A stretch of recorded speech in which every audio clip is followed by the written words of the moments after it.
Et en parallèle, eh bien, l'année de la finale en 75-76, la saison de la finale en Coupe des clubs champions à l'époque, eh bien Saint-Etienne avait disputé 9 matchs pour aller jusqu'à la finale. Là, on en est déjà au 10e.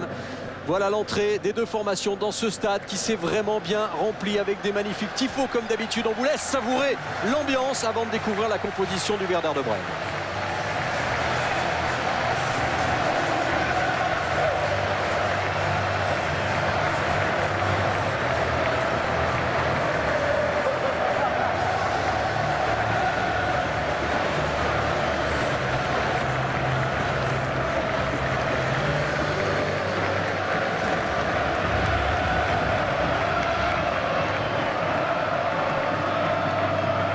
Le stade Geoffroy Guichard tout illuminé, ça sent dans le bain européen. La composition du Werder de Brême qui également a encore soif d'Europe.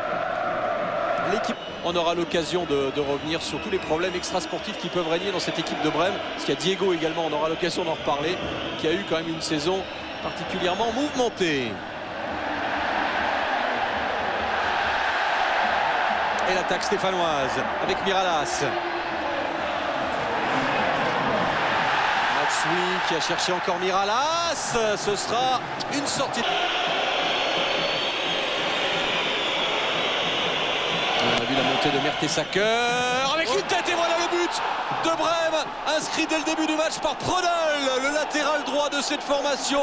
Gros coup de froid dans le chaudron de Geoffroy Guichard. Décidément, les mauvaises habitudes sont toujours là. Encore un coup de pied arrêté maudit. Encore une tête encaissée. Saint-Etienne qui a pris 14 buts de la tête cette saison en championnat et qui s'incline encore dans ce domaine. Ouais, eh bien, ça commence mal. Ouais, ça commence mal. Ça peut devenir comme un syndrome. Mais il y a du mouvement. Ils attaquent le ballon et on a parlé de la qualité de jeu de cette équipe de Brême. Il est oublié. Il est oublié. Ouais, complètement oublié.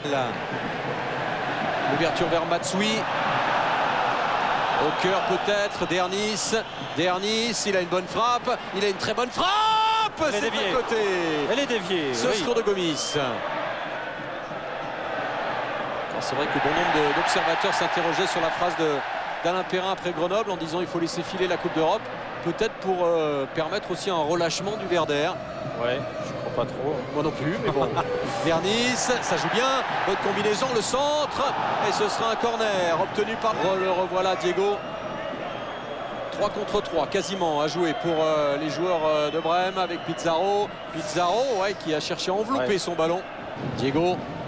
Et ça part de loin pour le Werder. Et ça peut aller jusqu'au bout. Avec Niemeyer. Özil. Özil le centre, impeccable. Et 2-0. Comme à l'entraînement, facile la remontée du ballon dans sa moitié de terrain et à l'arrivée, nouveau but concédé de la tête. Et cette fois inscrit par Pizarro, 2-0. Les affaires se corsent pour la Saint-Etienne. Ouais, sur un ballon perdu là-bas très loin, ça date un peu, mais sur Miralas qui est tout seul entre 3 Allemands, il perd ce ballon un petit peu bêtement, trop facilement. Le contre en toute facilité, regardez, ça combine. Ça se présente, ça joue vers l'avant. On joue simple, on reste écarté. Özil et puis l'intelligence. Ouais, pas de hors-jeu, même ligne. C'est limite, mais il n'est pas hors-jeu. L'intelligence dans la passe de Mesut Özil.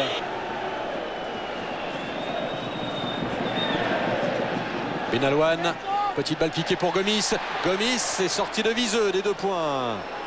Ballon qui va peut-être pas sortir. Trouver un relais au milieu et de construire une action plutôt que de balancer ses ballons en l'air.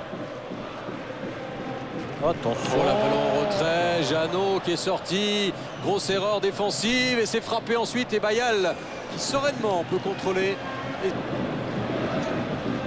Niemeyer, Pizarro, Rosenberg prend sa chance, l'arrêt, la bonne détente. Ils sont loin les attaquants. Tavlarinis.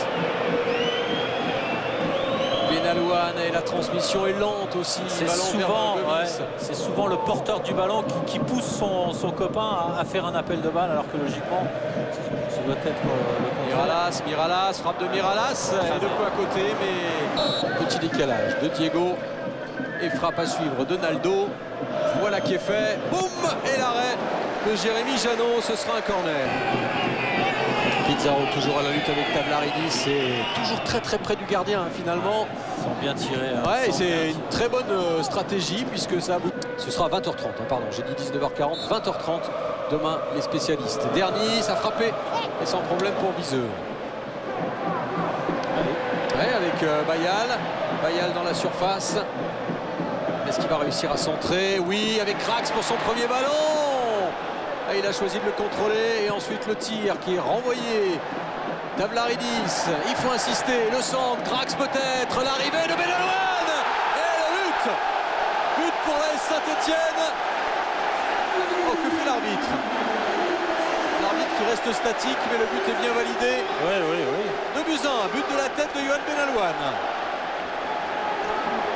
Bah écoutez, c'est pas mal d'être récompensé d'une certaine persévérance. C'est parti d'un mauvais renvoi. Ouais, un petit peu de laxisme, enfin difficulté pour Pizarro de contrôler ce ballon, il le perd, Bayal en profite, il s'arrache bien, il centre. Voilà, ils sont là les Stéphanois.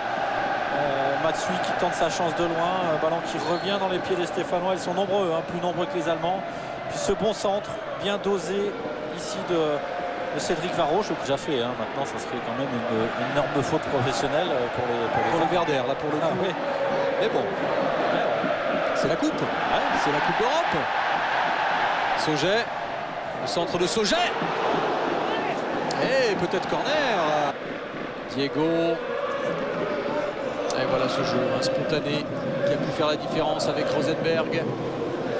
Centre de Rosenberg au deuxième poteau.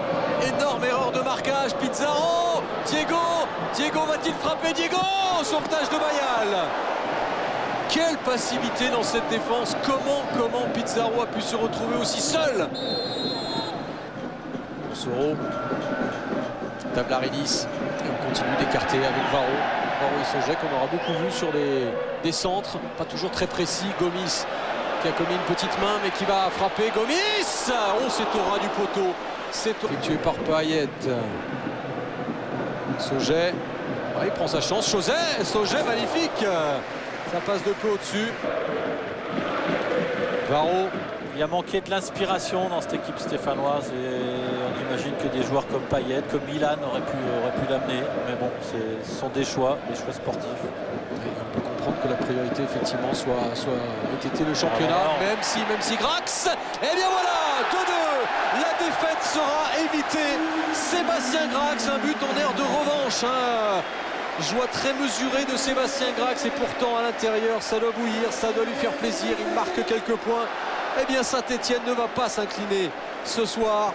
Ça laissera forcément des regrets. Si Saint-Etienne avait été mieux classé en championnat, on aurait peut-être vu Ilan, on aurait vu Machado, peut-être que Matuidi n'aurait pas été blessé, enfin plein de choses.